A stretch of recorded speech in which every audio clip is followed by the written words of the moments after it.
You have two selves. You have the self that you think you are, and then you have the self that you actually are. And the concept of your journey is to basically shed all of the stuff that the self that you think you are, the self that you're used to. You have to shed all of that. So that's why they say about a lot of humility, being humble by things. And the humility is not to bow down to other people. The humility is to humble yourself so that your soul can have free access to grow. So you start with getting in contact with that real self by devaluing most things, pride and most things that make you comfortable as a person that you have acquired since you've been on this earth. Because all that is just series of illusions. It's not even real. Can't you feel we're changing the way we see and hear our life in reality? I know you understand. You can feel there's a beat, there's drumming, and it's off. Even if you're not a musician, you can hear when the music is not right. Can you tell that life is out of tune? Do you feel our reality is off beat? We're out of sync. Listening to spirits that conflict against the truth. We know to be true. Why can't we hear love, the greater truth, as opposed to being consumed and bombarded by conspiracies and lies? On site, the African invited the European for dinner. That's the first thing he did. The Indian invited the European for dinner. The Polynesians invited the European for dinner. Now, if you invite people for dinner, first place, you've got plenty dinner. And you have a society that is traditionally hospitable to strangers. The Indians invited Christopher Columbus for dinner, the first thing they did. All right, now let's look at what was happening inside of Christopher Columbus's mind. And we can go to his own diary for this. He said, I wonder why they're so friendly. They'll be easier to conquer than I thought they would be. I wonder why they're bringing such small amounts of gold. I wonder where the mines are. His intentions were not good. It wasn't good then. The intentions are not good now. Now they're getting us ready for the vaccine. We want justice by any means necessary. We want equality by any means necessary. He spoke truth to power and sought to liberate black Americans, free them from the rot of racism. Who taught you to hate yourself from the top of your head to the soles of your feet? 56 years after Malcolm X was assassinated here in Harlem, new details have emerged. According to this deathbed note penned by a former undercover NYPD officer sent to infiltrate and undermine the man and the movement, the letter says both the FBI and the NYPD were involved. Under the direction of my handlers, I was told to encourage leaders and members of the civil rights groups to commit felonious acts. Ray Woods is his name.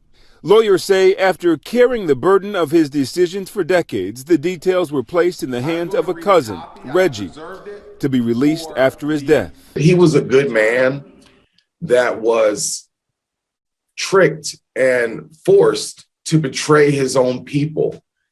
And he felt guilt and remorse for that for 56 years. There have been questions about what happened at the Audubon Ballroom from the beginning. Many have been explored through books and film, most recently in a Netflix documentary.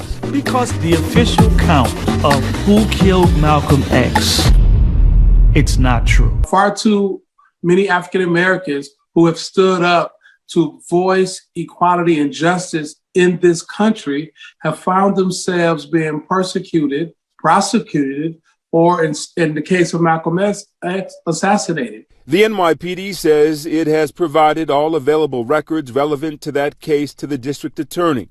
The department remains committed to assist with that review in any way. Civil rights attorney Benjamin Crump says this is about restorative justice, setting the record straight. This is the only way we can bridge this divide. We have to have transparency plus accountability. And that's the only way we'll ever get to trust. The DA's office says they're reviewing the case. We've also reached out to the FBI and have not heard back. Now, today, civil rights leaders are drawing a connection between the past and the present. Today, we honor the life and legacy of Malcolm X, a uniquely American story. Tell us a little bit about your father. Well, Chairman Fred, who was assassinated by the United States government December 4th of 1969, along with his comrade, Defense Captain Mark Clark, was targeted by the FBI at the age of 14 years old, which they had seen his organizing capabilities when he took on such feats as organizing the junior NAACP from about 7 to 300 members in about 7.5 months' time. At the age of 19, he became the deputy chair for the Illinois chapter of the Black Panther Party, in which under his leadership, Illinois grew to have the largest chapter. Many of the programs such as the free breakfast programs had thrived to a point in Chicago they had fed a minimum of 3,500 children a week. And in a lot of other campaigns, a lot of people give credit to forces such as Reverend Jesse Jackson was actually Chairman Fred, who organized the original, the Real Deal Rainbow Coalition, when he brought such groups as the Young Patriots, the Young Lords, and many of what we refer to as the unpoliticized street tribes. That's a term we use as opposed to referring to them as gangs. Chairman Fred brought these brothers and sisters to some point of unity that they engaged in the struggle. And these are just some of the feats that, he as well as his respective organization was responsible for doing. And we are going to have to fight, we're going to have to struggle, we're going to have to struggle relentlessly to bring about some peace, because the people that we're asking for peace, they're a bunch of megalomaniac warmongers, and they don't even understand what peace means. And we've got to fight them, we've got to struggle with them to make them understand what peace means. And it's hard to summarize, but most of all, just the ability to provide a vehicle for us to speak in our own interest. I spoke at an event for Brother Stanley Tookie Williams, who was executed by the state of California. I said Tookie Williams grew up in a climate that devoid of such organizations as the Black Panther Party, where the only options in life was to become a Boy Scout or a banger. The Black Panther Party provided a vehicle, a venue for us to fight in our own interest. Brothers and sisters, do you believe that Satan is concerned about vaccinating you about this thing here? Come on, brothers and sisters. You trust him. After all that he's done to destroy us, you trust him. And your trust is sickening because you love your enemy and you hate yourself and your friend. How could you allow him to stick a needle into you saying he's helping you? African Americans and other Black and brown minority persons had a natural antipathy towards vaccines. Of course. And I wanted to give them the science behind it, so I ended up digging deeply into that issue. So let me share some things that I knew some of these things, but I did not know most of these things prior to this year. Many of you in the room, I'm sure, have heard of the Tuskegee experiments. We all know that, okay? But there's a lot more than that. I was curious as to why the antipathy was so strong. So let me give you some examples of where vaccines have gone wrong for Black and brown people. So with the rubella vaccine, race and ethnicity were shown to affect the antibody responses like at a higher level than compared to Europeans. With the measles virus, I think many people in this room, they also had that same experience. With pertussis was also the same. With the Inuit, they also had the same problem with the measles. Haemophilus influenza also had the same difference in their response. And the hepatitis vaccine also had a similar different response amongst races. Specifically, white boys were 64% less likely to have autism diagnosis relative to non-white boys when they gave the hepatitis vaccine to babies. Now, literally as a physician, I did not know this, right? Here we have examples well documented in the scientific literature of 6 different vaccines that were affecting people differently based on their races. Now, why is this important?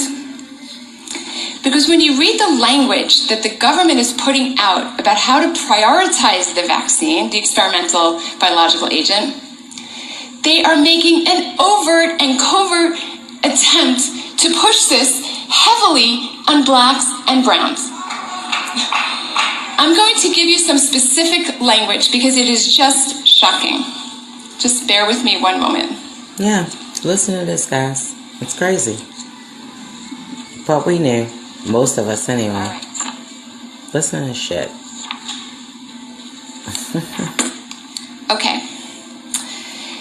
The CDC is telling the public at large that getting an experimental vaccine is a good thing.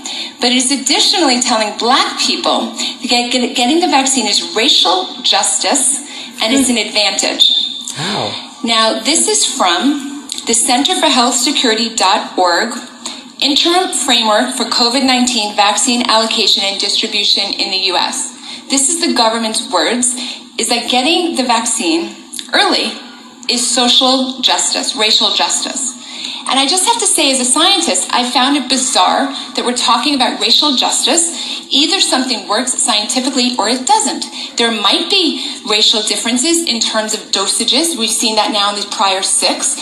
But how is it racial justice to sign up first for an experimental biological agent that we don't know? Well, we have Black people that are in the trials. It's okay. There are things that he brings you right into and blinds you at the same time because he lets you see what he wants you to see, and he lets you know what he wants you to know, and he keeps you blind to the thing that he doesn't want you to know because he does not want you to warn your people against his plot. I hate to ask this question because it's embarrassing. How many of you who are African Americans, how many of you know the African city and country from which your ancestors were born? Not one hand went up. Not one hand went up. I asked this question of 500 whites. How many of you know the city and country? I was teaching at a university, a white university, just outside Philadelphia. Every hand went up. They knew not only the country from which they came, not only the city, but the borough from which their ancestors came. Now, how come they know and none of you know? The reason is that these South Carolina and North Carolina plantation owners went to Germany to find out how they could control our fathers and mothers on the plantation. Because they were getting out of hand. They were burning the houses down. They were killing white folks. They were doing everything negative about being in captivity. They were never slaves. They were prisoners of war. They were never slaves. They were prisoners of war. The War of 1591.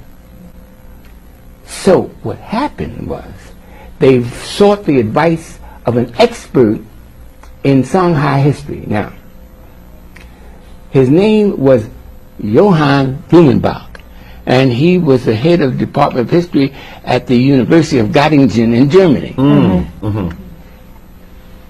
And how many of you know this? I know you was taught this in college and everything, all you college folks. Well, when they sought his advice, they said, do they know that they're the Shanghai people? So the plantation owners who traveled over there to seek his advice said, well, of course they know that they come from the great Shanghai Empire. Well, that's your problem. You can't let them know that they came from greatness, from grandeur, from beauty, from sophistication.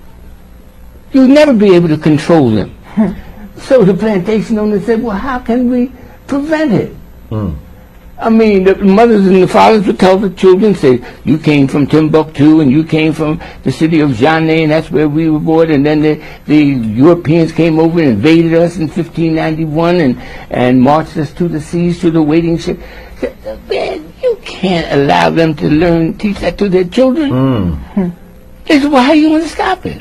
An Edmond public school teacher is now under investigation after allegedly calling a student a racist in front of the entire class, followed by remarks that there should be a White History Month.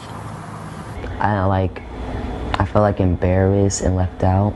Latrell Taft feels that way because The teacher and the other students started calling me racist. Latrell claims his 7th grade science teacher discriminated against him for wearing this shirt. She just asked what my shirt said, and I said Black King. And He says it was a birthday gift and was confused with the problem. that's when she said, we need a White History Month. And I said, Black people don't have enough recognition, and we barely learn about Black people. He claims his whole class then teamed up on him. They were like, yeah, we need need a White History Month and everything. They called me racist. Once you dehumanize people, you can eliminate them. But when you start looking at how this whole system came together, when you understand its history, the ideology of the behavior, it's dehumanization. Things like J. Marion Sims did, cut into people, believing they didn't need any anesthesia. They don't feel. You don't Black see, people don't feel pain. And I get a pass. If you go all the way back, Casual Killing Act, which was if you were in the act of correcting an enslaved person, you have every right to kill them. You've corrected them. Now, when you go through the system, remember,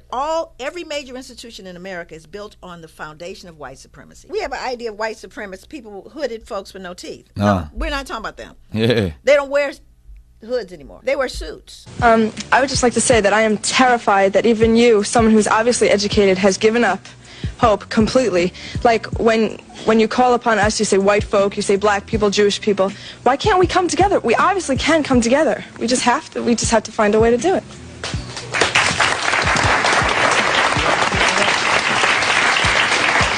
The desire is good, but the reality is the total opposite of your desire. And unfortunately, as a young lady, you are not in the position of power to make the decisions to make America work. May I, as an audience of intelligent people, I would like to just take a moment to say to you that I really don't think you fully understand what has happened to these people that you look at as second class or inferior citizens in this nation. Black people who were brought to this country were stripped of their names, language, culture, religion, God, and taken totally away from the history of themselves. Here are 30 million people who don't wear their own names, they wear your names. Who don't speak their own language, they speak English, which is not their language.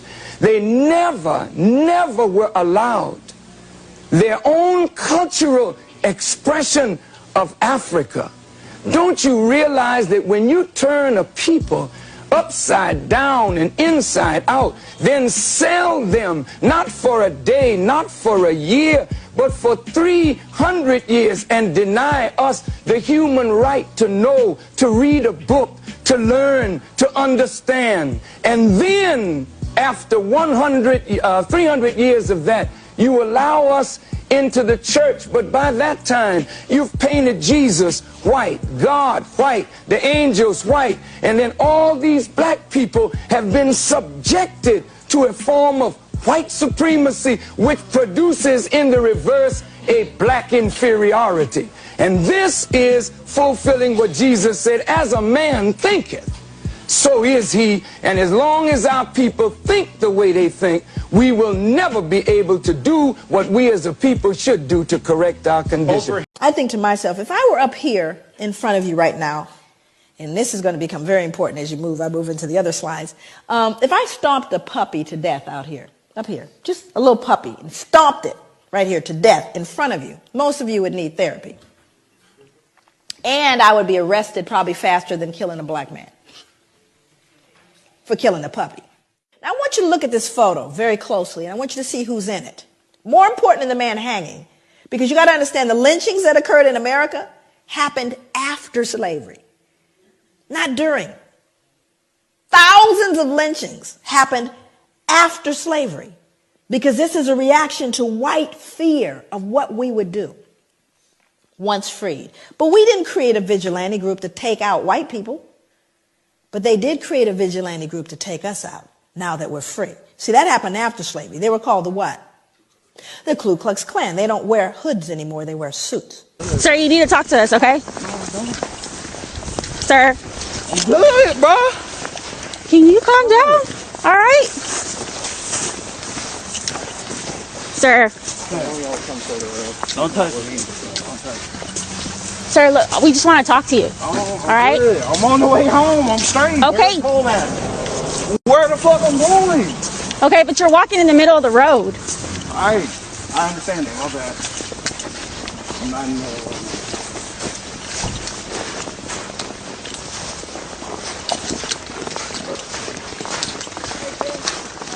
How long? We just trying to figure out where you going. Home. I just said that. Whoa, you okay, dude? Watch out, man. Where's home at? Do you want us to just give you a ride? No, I'm good. I do this every night, literally. I'm straight. Okay. You ain't cold or nothing? No. With that cheap shirt on? I just said that. I'm good. What's your name, man? Man. Huh? I don't know. You don't know?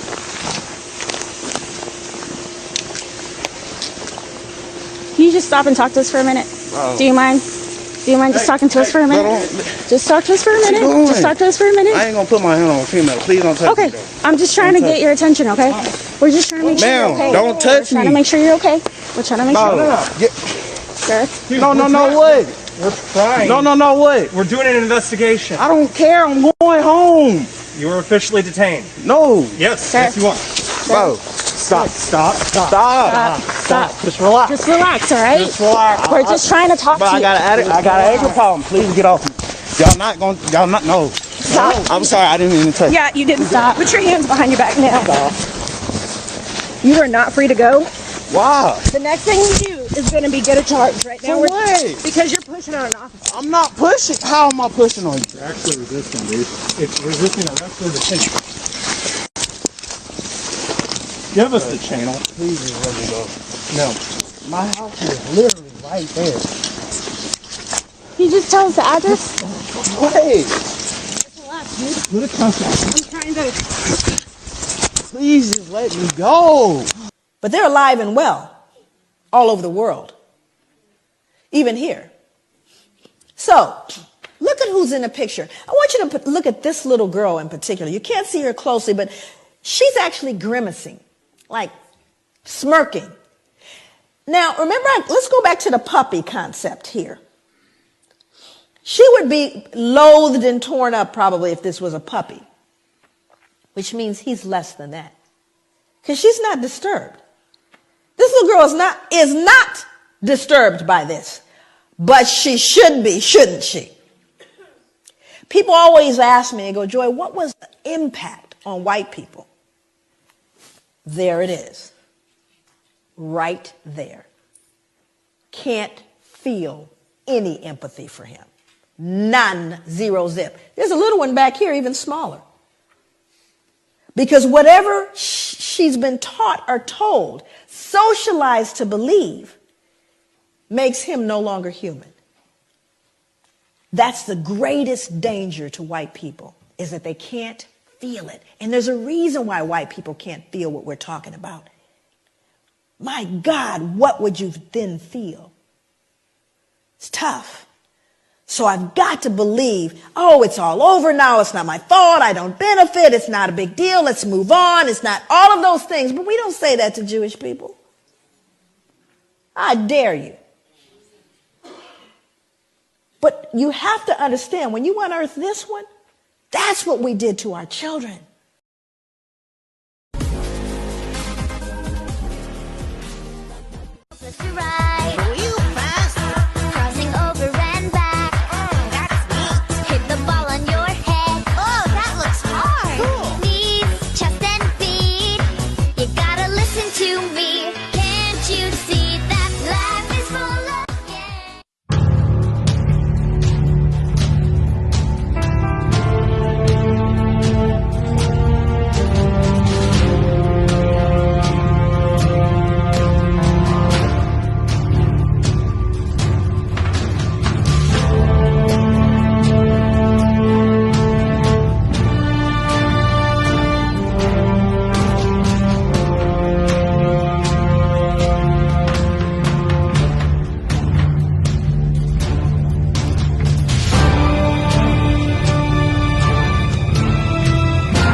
No, who did you think Helen Keller was?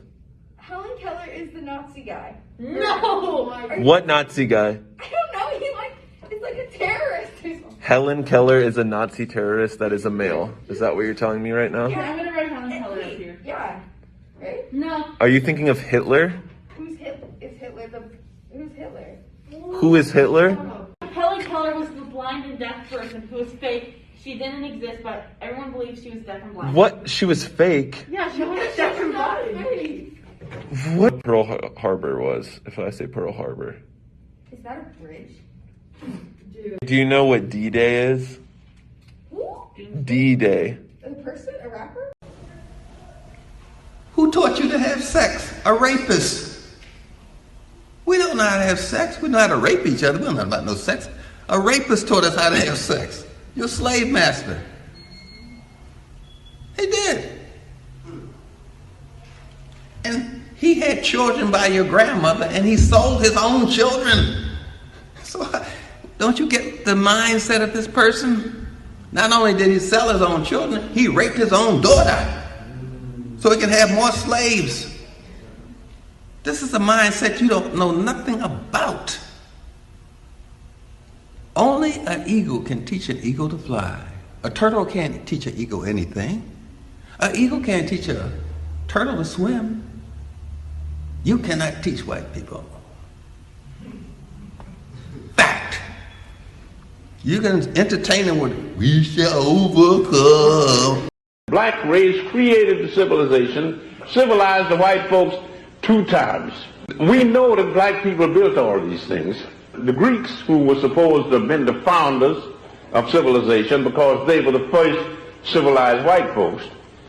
But the Greeks got their civilization from the Egyptians. And the Egyptians were black people. And the Greeks passed their civilization on to the Romans. They couldn't retain it. They lost it. They had a dark age in Europe for 500 years.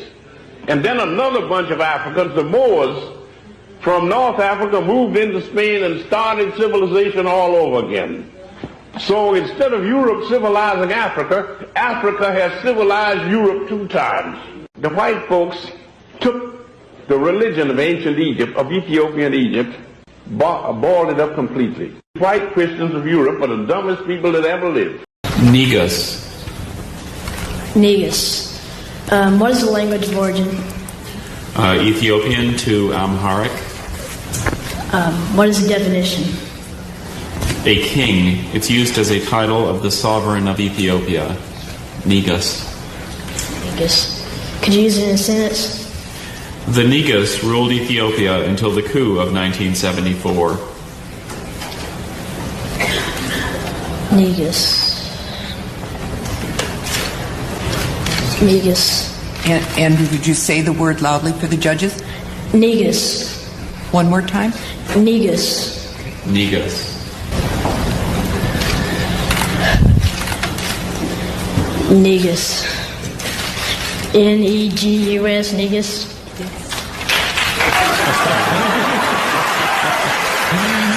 My nigga. Simply means your soul. Has nothing to do with no black person or white person running around 2,000 years ago.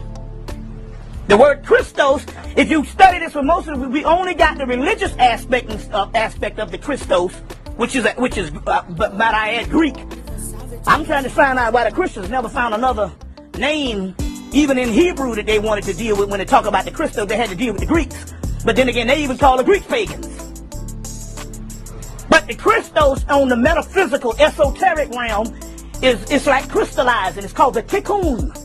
It's talking about a process of change, of mutation, or transmutation. And that is talking about your soul. So there is no person, there's no person, no 2,000 years ago, or no person, no 5,000 years ago, that's going to come back and save you, because the Christos being saved is your soul. And the first Madonna and child worship along the Nile, Aset, the Holy Mother, and Harud, the child born of Immaculate Conception, to Asar, the divinity. And you see Sister sitting with her breast in her hand, where she's giving nutrient and nurturing to the child. And the third piece of this is the father, who is a Sar. And that's why I'm saying the symbol of our divinity is the mother, child, father, or the mother, father, child. And it is this symbol that will become, throughout the Western world, the Mary Jesus symbol, the Madonna child symbol. And they will not make any reference back to this African symbol, which is hundreds and hundreds of thousands of years older than them. Matter of fact, on the 11th of September every year, this concept is celebrated in Ethiopia as the Ethiopian New Year. It is the biggest celebration in Ethiopia. And this is a Sar.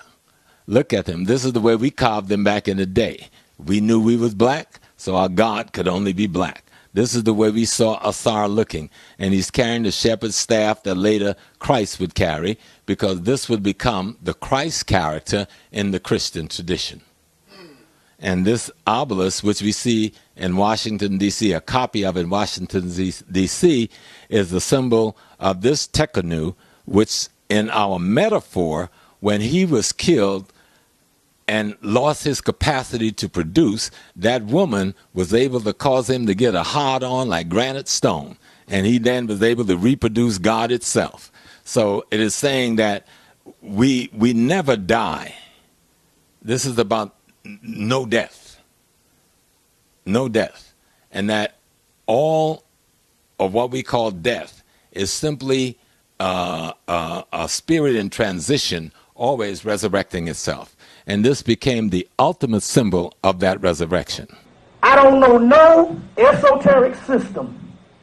When you talk about esoteric system, you talk about kundalini, chakras, pineal gland, pituitary gland, root chakra, auras, different concepts. It's always personal. That means the only way you're going to raise yourself up, it ain't going to be no fucking leader raising you up. Now, goddamn it, I'm trying to tell you, you can challenge me on this shit right now. Any motherfucker want to stand up and challenge me on this shit right now. You can't get through the gateways with another human being that's running around this motherfucker asking you for goddamn money. The only way you can get through these gateways, you gotta do it yourself. Be able to judge things on an unemotional basis, to try to go by the actual facts of what is presented to you instead of how you feel about it. Our people in general have a problem distinguishing between actual fact and opinion, and we think we have an option to reject the truth based on how we feel about it. And the truth doesn't change just because we feel a certain way about it. It remains the truth. You're the one who said you walked on the moon when you didn't. Calling the kettle black, if I ever thought of it. Saying I misrepresented myself. Away from me. You're a coward and a liar and a thief.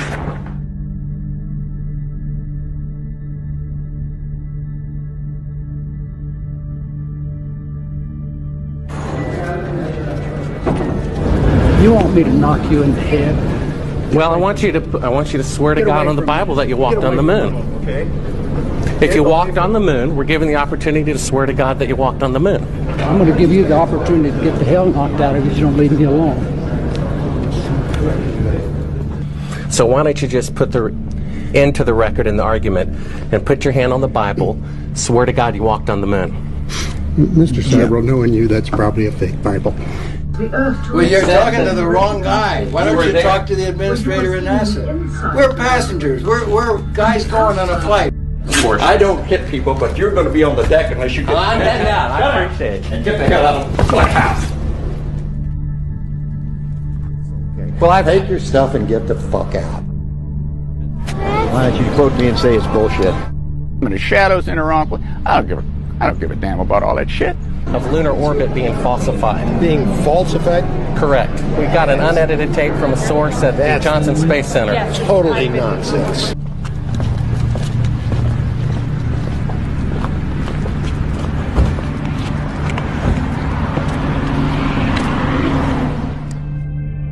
Mr. Seibel, you do not deserve answers.